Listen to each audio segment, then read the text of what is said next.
Parfois, tu regardes les autres se marier et tu te demandes « Et moi? Pourquoi mon tour tarde-t-il autant? Pourquoi certaines personnes entrent dans ma vie puis disparaissent? Pourquoi mon cœur s'attache parfois aux mauvaises personnes ?» Peut-être que tu ne le sais pas encore, mais certaines attentes sont des protections déguisées. Certaines séparations sont des miséricordes cachées. Et certains retards sont en réalité des préparations silencieuses d'Allah. Dans cette époque où l'amour est souvent confondu avec la passion passagère, où beaucoup affichent leur bonheur alors qu'ils souffrent intérieurement, Allah agit d'une manière différente. Il prépare parfois ton véritable époux dans le silence, loin des regards, et il t'envoie des signes que seuls les cœurs attentifs peuvent reconnaître. L'une des premières façons dont Allah te montre qui épouser est parfois très surprenante. Il commence par te montrer qui ne pas épouser.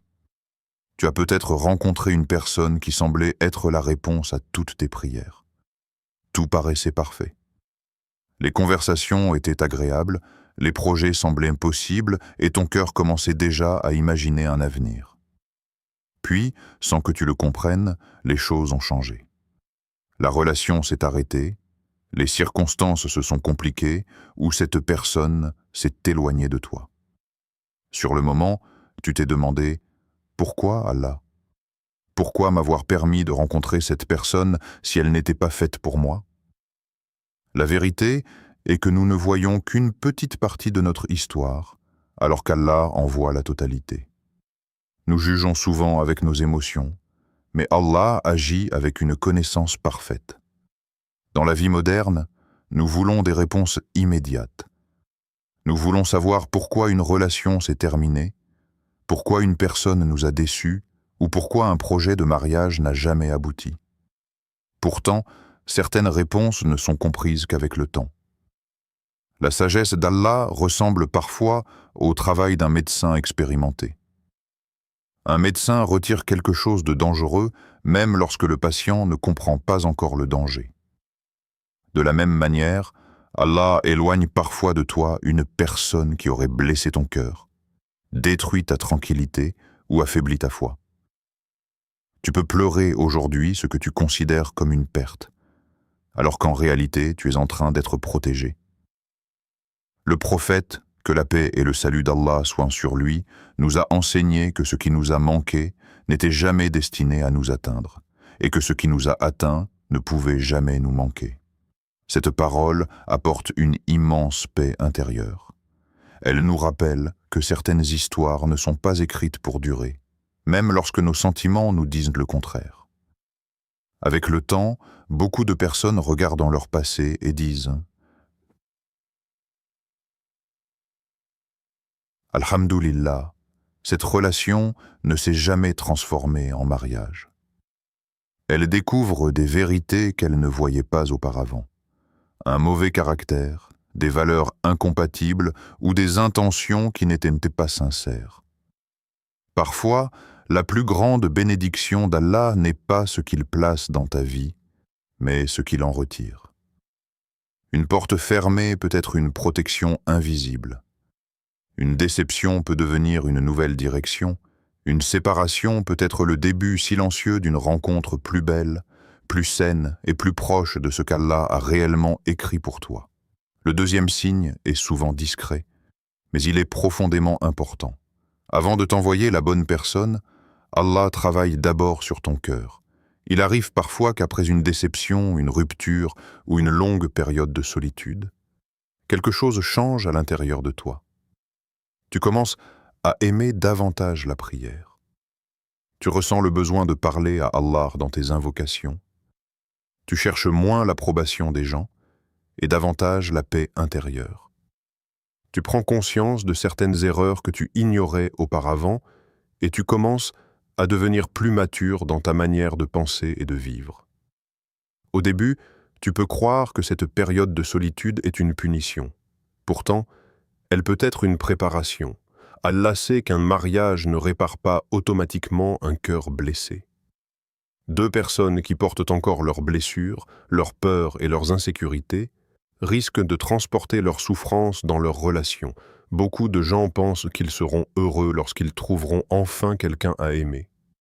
Mais en réalité, lorsqu'une personne est intérieurement brisée, elle attend souvent de l'autre qu'il guérisse ce qu'elle n'a jamais pris le temps de soigner elle-même. Dans notre époque, beaucoup recherchent une relation pour combler un vide intérieur. Ils pensent qu'une personne pourra leur donner la valeur, la sécurité ou la paix qui leur manque. Pourtant, une vérité de la vie dit « Si tu n'es pas en paix avec toi-même, tu transporteras tes tempêtes dans toutes tes relations. » C'est pour cette raison qu'Allah t'apprend parfois à vivre certaines périodes seul, non pas pour te faire souffrir, mais pour t'enseigner quelque chose de précieux. Ta paix intérieure ne doit pas dépendre d'une créature, mais d'abord de ta relation avec ton Créateur. Allah prépare donc ton âme avant de préparer ton mariage. Il développe ta patience lorsque les choses n'arrivent pas selon tes délais. Il renforce ta confiance en lui lorsque les portes semblent fermées. Il t'apprend à gérer tes émotions avec sagesse et à apprécier les moments de calme et de réflexion. Peu à peu, tu apprends à être heureux sans avoir besoin d'être constamment validé ou rassuré par quelqu'un. Le Coran nous rappelle que c'est par le rappel d'Allah que les cœurs trouvent la tranquillité. Et un cœur tranquille prend de meilleures décisions. Il s'attache moins aux apparences et recherche davantage les qualités profondes. Il devient également plus capable de reconnaître une personne sincère et de construire une relation fondée sur la foi, le respect et la sérénité. Car le véritable amour est encore plus beau lorsqu'il rencontre un cœur déjà apaisé par la proximité avec Allah. Le troisième signe est fondamental et il est souvent l'un des plus beaux cadeaux qu'Allah puisse accorder à une personne. Lorsque la bonne personne entre dans ta vie, elle ne t'éloigne pas de tes valeurs, elle les renforce. Elle ne te pousse pas à désobéir à Allah ou à négliger ta foi. Au contraire, sa présence te donne envie de devenir une meilleure version de toi-même. Tu ne te sens pas obligé de cacher tes principes, de compromettre ta pudeur ou de renoncer à ce qui est important pour ton âme. Au contraire, tu te sens respecté et encouragé dans le bien. Dans la vie quotidienne, nous avons tous déjà rencontré des personnes qui nous ont épuisés intérieurement. Après leur présence, nous nous sentions plus stressés, plus confus, et parfois même plus éloignés de nos objectifs et de notre relation avec Allah. D'autres personnes, au contraire, possèdent une influence différente. Sans faire de grands discours, leur manière de vivre, leur respect, leur sincérité et leur comportement nous inspirent naturellement. Après avoir passé du temps avec elles, nous avons envie de faire davantage de bien, de corriger certains défauts et de devenir plus responsables. C'est pour cette raison que le choix de l'époux ou de l'épouse est si important. Le prophète, que la paix et le salut d'Allah soient sur lui, nous a enseigné qu'une personne suit souvent la religion de son ami proche. Si cette influence existe déjà dans une simple amitié, elle est encore plus forte dans le mariage. L'époux ou l'épouse devient la personne avec laquelle tu passes le plus de temps, celle qui influence tes habitudes, tes pensées et parfois même ta vision de la vie. Dans notre époque, beaucoup de gens se concentrent uniquement sur l'apparence, l'argent ou la popularité. Pourtant, ces choses ne garantissent ni la paix ni le bonheur durable. La bonne personne n'est pas nécessairement la plus admirée par les autres. C'est souvent celle qui aide ton âme à grandir. Celle qui respecte tes principes, même lorsqu'elle ne les comprend pas parfaitement. Celle qui te rappelle tes valeurs lorsque tu traverses des moments de faiblesse. Celle qui t'encourage à faire le bien et qui célèbre avec toi tes progrès spirituels.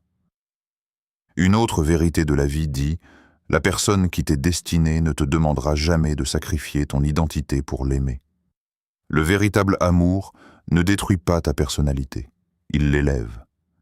Il ne t'éloigne pas de ce qui est juste, il te rapproche de ce qui est meilleur. Lorsque quelqu'un entre dans ta vie et que grâce à sa présence tu deviens plus patient, plus respectueux, plus reconnaissant envers Allah et plus soucieux de ton comportement, cela peut être un signe discret mais profond de la direction d'Allah. Car la bonne personne ne se contente pas de partager ta vie, elle participe aussi à la construction de ton âme et t'aide à avancer vers ce qui est le plus précieux, la proximité avec ton Seigneur. Le quatrième signe est l'apprentissage de la patience et du silence. Beaucoup des plus grandes bénédictions qu'Allah accorde à ses serviteurs arrivent après une longue période d'attente. Le mariage fait souvent partie de ces bénédictions qui demandent du temps, de la préparation et une confiance sincère en la sagesse divine. Pourtant, cette attente n'est pas toujours facile. Il arrive que tu regardes autour de toi et que tu vois des personnes plus jeunes que toi se marier, construire une famille ou réaliser certains projets que tu espérais déjà accomplir.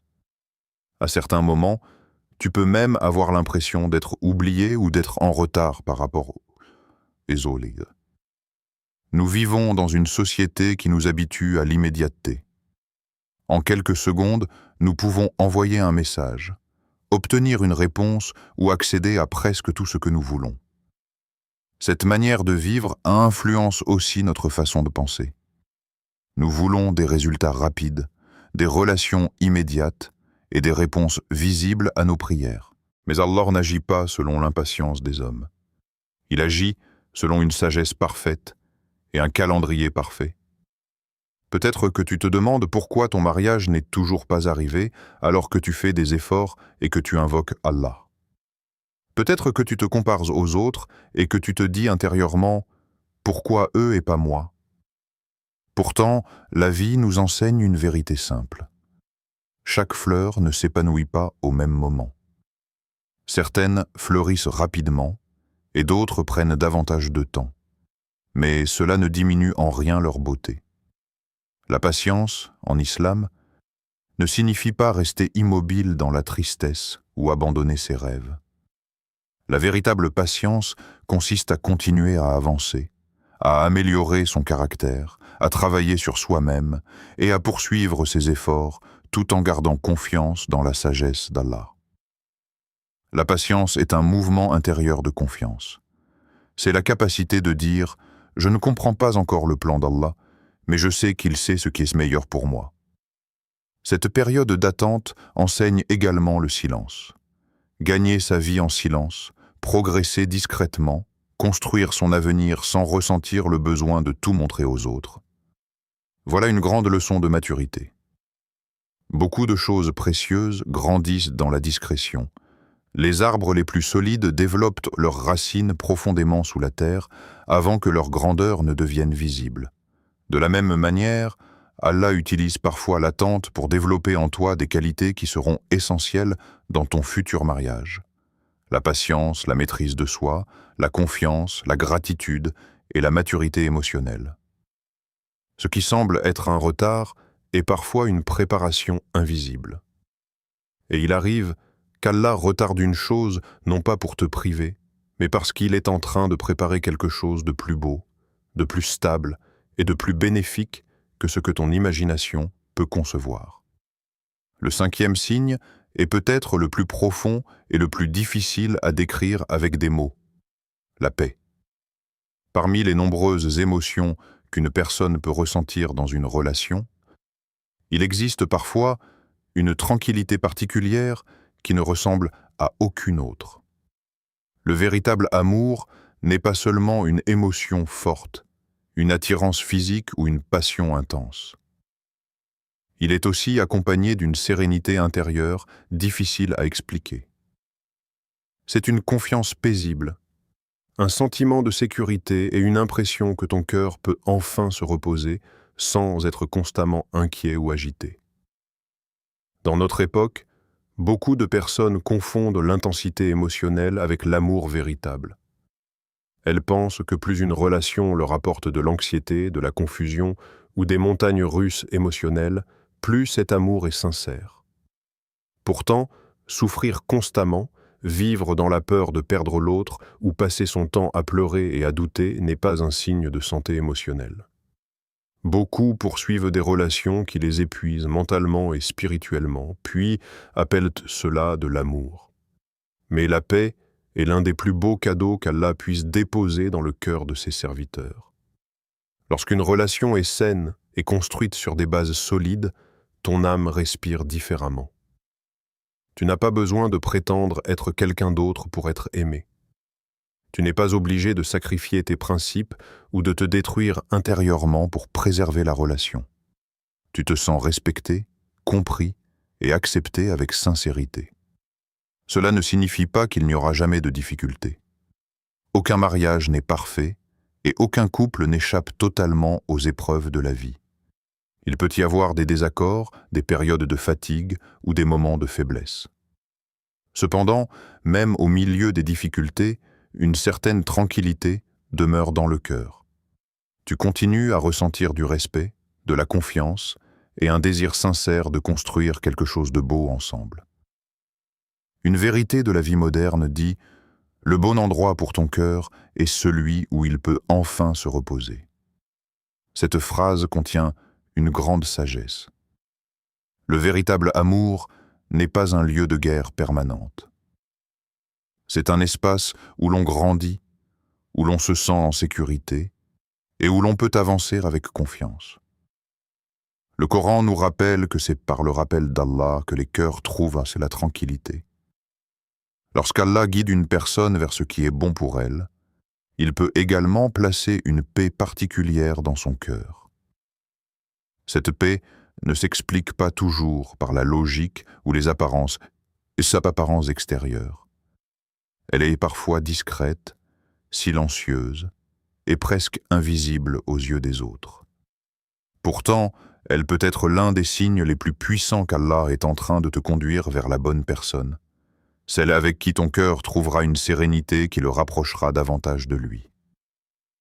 Aujourd'hui, retiens ceci. Allah peut te montrer qui épouser de plusieurs manières, en éloignant certaines personnes de ta vie, en guérissant ton cœur, en te rapprochant de lui, en t'apprenant la patience et le silence, et en déposant une paix particulière dans ton âme. Ne laisse jamais la pression de la société te faire croire que tu es en retard. Ce qui est écrit pour toi viendra au moment exact voulu par Allah. Continue à te construire. Continue à améliorer ton caractère. Continue à faire confiance à ton Seigneur. Si cette parole a touché ton cœur, abonne-toi à la chaîne et partage cette lumière autour de toi. Peut-être qu'une personne a besoin d'entendre aujourd'hui que son attente n'est pas un abandon, mais une préparation. Merci d'avoir ouvert ton cœur à cette réflexion. Qu'Allah apaise tes inquiétudes, éclaire ton chemin et t'accorde un époux ou une épouse qui soit une source de paix dans cette vie et dans l'au-delà. Allah dit dans le Coran, « Il se peut que vous détestiez une chose alors qu'elle est un bien pour vous, et il se peut que vous aimiez une chose alors qu'elle est un mal pour vous. Allah sait, tandis que vous ne savez pas. » Sourate Al-Baqarah, 2:216, Amin.